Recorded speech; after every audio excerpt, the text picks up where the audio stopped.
Yo, hello there, everybody. I am back already. Wouldn't you have believed that? So, I'm gonna be back with another run here at this event, which is kind of uncommon because every runner is supposed to only do one run. But this is the game that I actually submitted myself to the Speedromizer 2. And the runner was assigned to it, but unfortunately could not make it to the event. So, I will now take his place and show you how this game is being speedrun. So this is Asterix and Obelix, although the title only says Obelix for whatever reason, but the official title is still Asterix and Obelix for the Game Boy. That's why you see all in black and white. Um, yeah, I think I will jump right into it. First thing I'm gonna, yeah, there's no donation incentive or no bid war for this, so I'm just gonna, yeah, this game only has two languages. It only has French or German because this is a European-only game. And there's also a Game Boy Color version of this, and this actually has more languages. But now we're just gonna go with German because I'm German. So there's a little backstory here. I mean, everybody who is vaguely familiar with Asterix will immediately know the story. Like the whole village has been surrounded by these by the Romans, and they are being held captive, so to say. And they come up with a brilliant plan, Asterix and Obelix. They want to visit the whole Roman Empire, and they want to get some souvenirs from each country. So that's what we try to do here. We set the difficulty to easy. This has several reasons that I will come back to when we approach these levels. And yeah, I love this game. This I think was one of my first ever Game Boy games back then, so pretty excited. So we start and we have to pick our character here. So these two characters here, Asterix and Obelix, they don't play exactly the same. They have, I think, kind of different hitboxes here and then, and the combat is also a little bit different on the charge attacks. So I am mostly used to Obelix. He has a little larger hitbox, I mean, which makes sense, but his combat is way more fluent, so to say. And if I do runs for PBs, I always go with him anyways. So without further ado, we will start this run in 5, 4, 3, 2, 1, go. So the game itself is pretty much loosely based around different episodes of the comic, I believe. I never read the comics, I only saw the movies. But the first one is based on the Britons, like Asterix and the Britons. So our main goal here at the end of this section, we're doing some levels here, just basic platforming. I'll come to the basics in a bit, but our main goal is to get to the 4th stage, which is always kind of a, not really boss stage, but we always have to do something. We never have to kill anybody. We'd rather have to like rescue hostages or whatever. Like we have to rescue the rugby players who have been held captive by the Romans in the tower. And we have to get there first. The first 3 levels we just travel through different parts of like Britain or Britannia or wherever it's been called back then. Not really sure. What you see me do is we have 2 modes here. We can either just walk or we can run. And how you toggle between this is a little obnoxious, because if you just hold a certain direction, Obelix will only walk.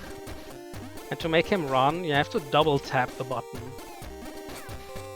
And then you are in this like running mode, and to go back to walking, you have to double tap this again. Now, sometimes the game just decides to go back to walking on its own, so you always have to be vigilant on which mode you are currently are. This makes it a little bit more difficult. So now we have we approached the tower here, and this is the most RNG heavy section of the run already. Because we have different floors here, and in each of those floors there are 3 doors. 2 of the doors only have thugs that we don't really want to free. And in the 3rd door there's always one of these rugby players that we have to rescue. As well as one of those like Roman guards on each floor. Okay, I think that was pretty much mediocre RNG. So now we approach the 4th level of the section, and the 4th level is actually the rugby match itself. So even though we breed the rugby players, they are still not being able to play the match of rugby here. So Obelix has to do it on its own now. So he has the rugby ball in his hand, and we have to dodge all these players, which is also one of the most obnoxious moments in the run, because you have to do split-second reactions here. They can either jump at you, or they can like low or high. And the only way to really know it in time is to listen for the audio cues. So now you have scored 3 points, and now we have a free kick, which is like standard in rugby, and if we charge this power meter enough, we get two extra points, and because we are playing on easy, we already won the game here.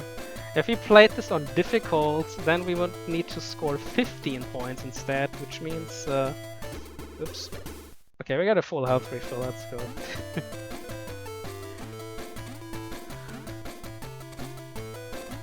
But that was not intended. Usually I make that jump. And that is the end of the first of the 4 episodes in this game. So what you see me do most of the time, I just dodge most of the enemies, because killing stuff is always time consuming, like in every other game. So we want to avoid combat as much as we can. So especially jumping over these spear guys can be a little tricky, because you have to like delay your jump a little bit. And now we are in Helvetia, which I don't even know which country that corresponds to. Maybe the chat knows.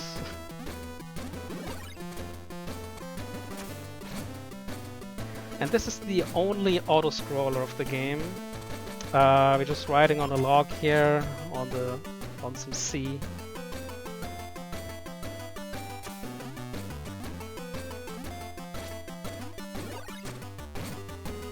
Just punching some fish away. And now we're approaching a ship, the galleon of the Romans.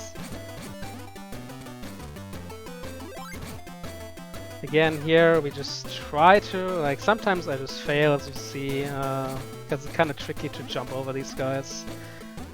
Especially these two we can easily avoid, this one we can avoid, and then we have this, what else to learn?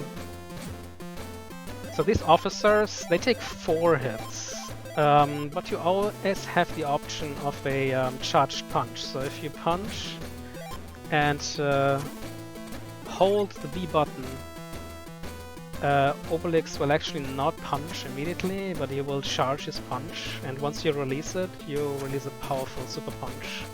And this will one-shot every single enemy in the game.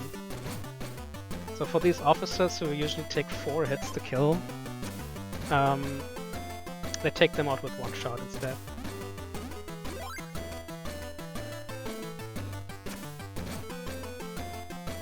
So we can cut off the end a little bit by jumping into the goal, but better be sure that you don't fall into the water, or you have to do the whole level over again.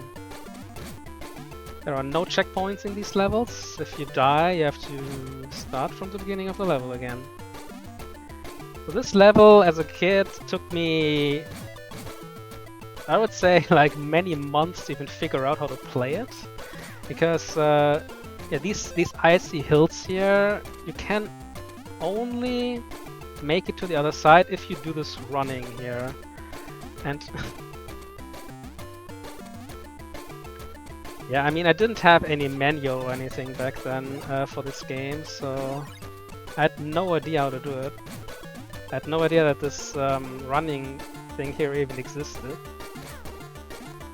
But without it, you cannot make it through this level, so...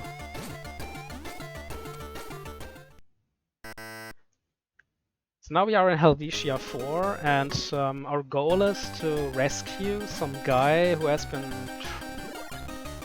trapped by the Romans in his own bank. So he is now in one of these safes here at the bottom floor. He's always, obviously, it's always in the last one that you open, so it doesn't really matter in which order you open them. You have to open every single one. But I recently, like when I practiced this game a little bit, I came up with another route here, which just should save a few seconds. So after the first two, I just go to the other one. I have to push all these barrels down, ignite them at these fire things, and I push them in front of the safe so it would blow them open. And there are certain barrels which can only be used on certain doors because you cannot get the barrels that respawn infinitely on the top floor. You cannot get them to all of these safes because they will ignite before, they will just explode before you reach your destination. So you have to be careful to not push one of these non-respawning barrels in front of safe doors that can be opened with the respawning ones. So it's like a little puzzle, but it's like very easy to solve.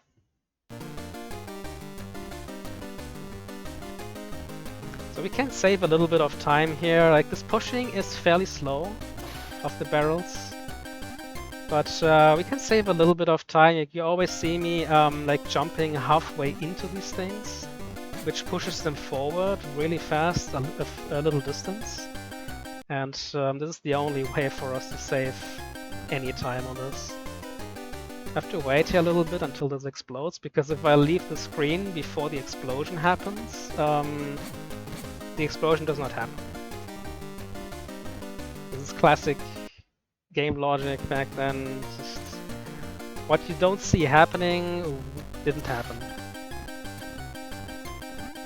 This is a little bit faster, I think, than the world record strat I was using in my current world record.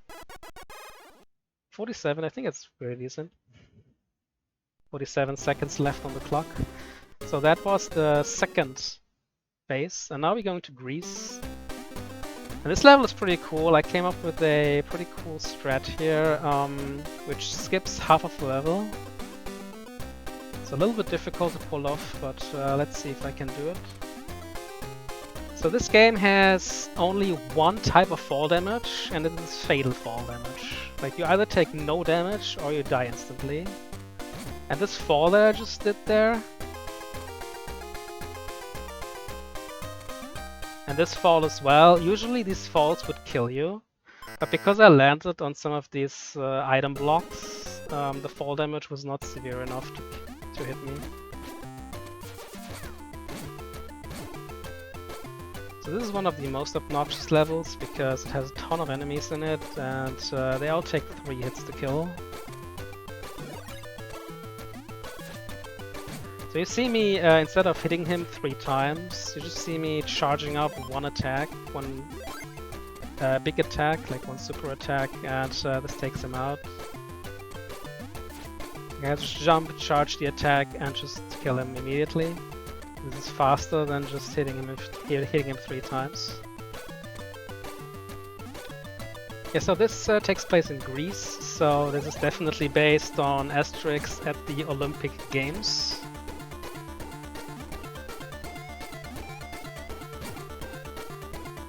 And that's what we're gonna do. We have to win the Olympic Games. That's easy, right? Especially for Obelix, which is excellent in like 100-meter running and stuff. But yeah, it's fairly easy to win this. This level is even worse because it has even more enemies, and some of them are fairly not even possible to dodge. So we are forced into some kind of combat here. But these first enemies we can dodge. Again, I did a little bit too late there. He still got me, but these guys I will always kill because even if I surpass them, like these guys, even if I jump over them, they will still shoot their projectiles at me, and they will follow me all the way through the level if I try to outrun it. So we'll just take it a little slower here. Okay. That's fine, 62 is not great, but not terrible either. So this is the longest level in the game, this is the Olympic Games, and all we have to do here is smash the B button. You don't even have to hold the direction here, just smash the B button and you win. So obviously, because we are playing on easy, this is way easier to win than if we're playing on hard mode, even though we lose time here. Like if we played this on hard mode, we would actually save time here because our opponent would reach the goal way faster, like 2 seconds or so faster in each run. However, when I timed it, if it was worth, I quickly scrapped it because even like the rugby match would already be bad. Like doing this carry the rugby to the goal thing 3 times, that is not enough time to make up for the time that we lose here on the Olympic Games. So this is 3 tries in each of the 3 disciplines. First one is 100 meters, which we just won. Now we have 100 meters with hurdles. So this is pretty much the same as before, but in between there are these hurdles, so we don't only have to mash B, we also have to hit jump at certain points to make it over these hurdles. Or we just crash into them. It's also an opportunity. Yeah, they're popular in Europe.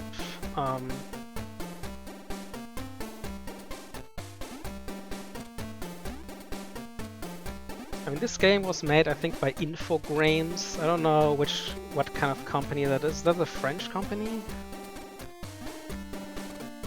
If anybody knows, I just don't know, but it would make sense.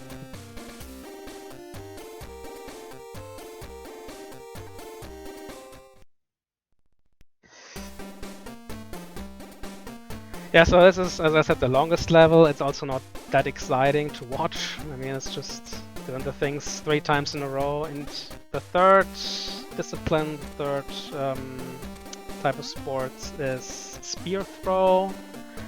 And this one we won't even do properly because if we try to do it properly, we would lose a little bit of time. And we don't need to win the third one because we only need to win 2 out of 3 disciplines here.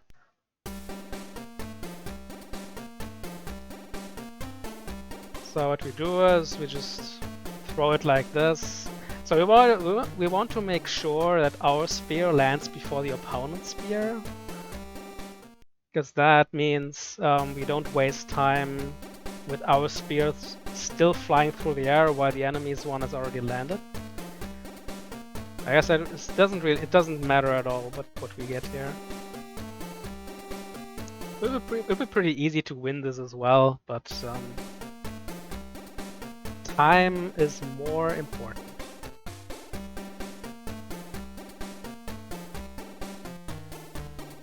Like we can easily make like 75, 77 meters here. That's no problem. But When we don't need it, it's not needed. So now we approach the last section, which is Spain, and this might be revolved around pirates in some sort. I don't know. The pirates are occurring in every Asterix movie, I think, but I don't know if there's a episode entirely dedicated to those.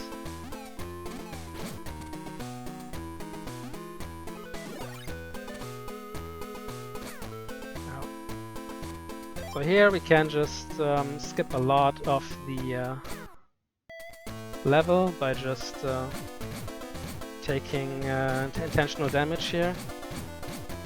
So this guy is a bit annoying. I have to keep mashing punch in a certain rhythm there to hit him constantly. And that's one of the worst levels of the game now because these birds can be vicious. They can just knock me off and kill me anytime.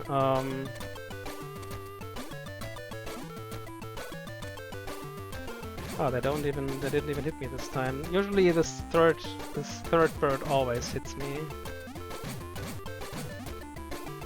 Oh, don't climb the thing, Obelix, please. So the only reason why I'm killing these guys, you see, the game is starting to lag pretty bad now when there are too many enemies on the screen. And I really wanted to prevent that from happening, but yeah, kind of failed that. Because he climbed the ladder this one time. That was. Now we're approaching the last regular level. So after that there is still a torero fight, or like where we have to outrun a bull in a torero arena, or whatever it's called, and but that is by far the easiest level in the entire game. It's just mashing B again.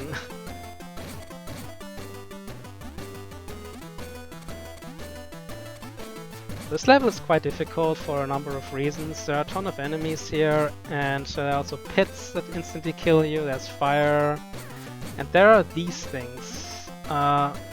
These catapults are the worst thing I've seen in any video game because they throw you in a certain direction at light speed. And even here you have to take the second one because the first one will always kill you, and you have to hold left in a certain way that I cannot even describe with words.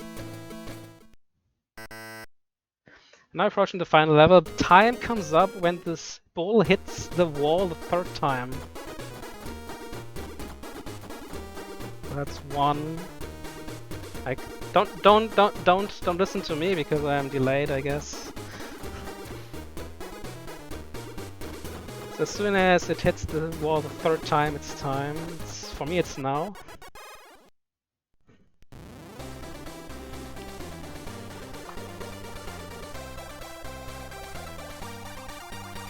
Okay, I'm watching my own stream now. Okay, that's it. 20:07.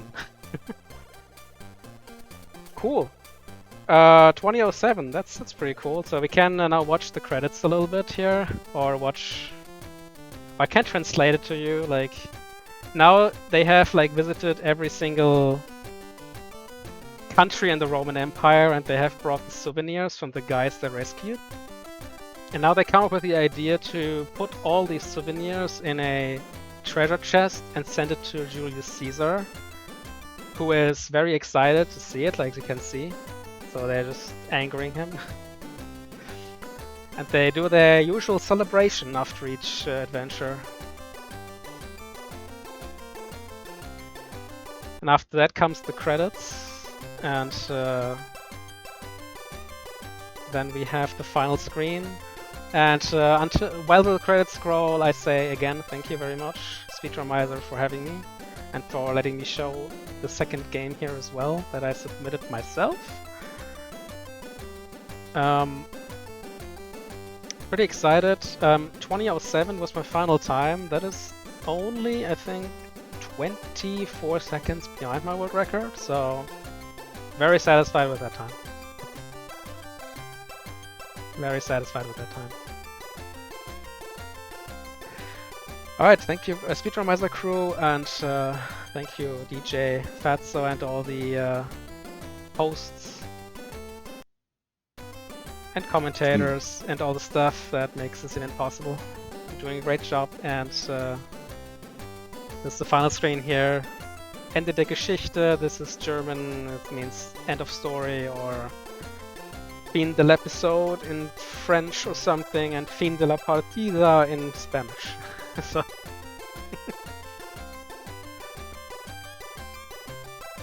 thank you guys for having me, and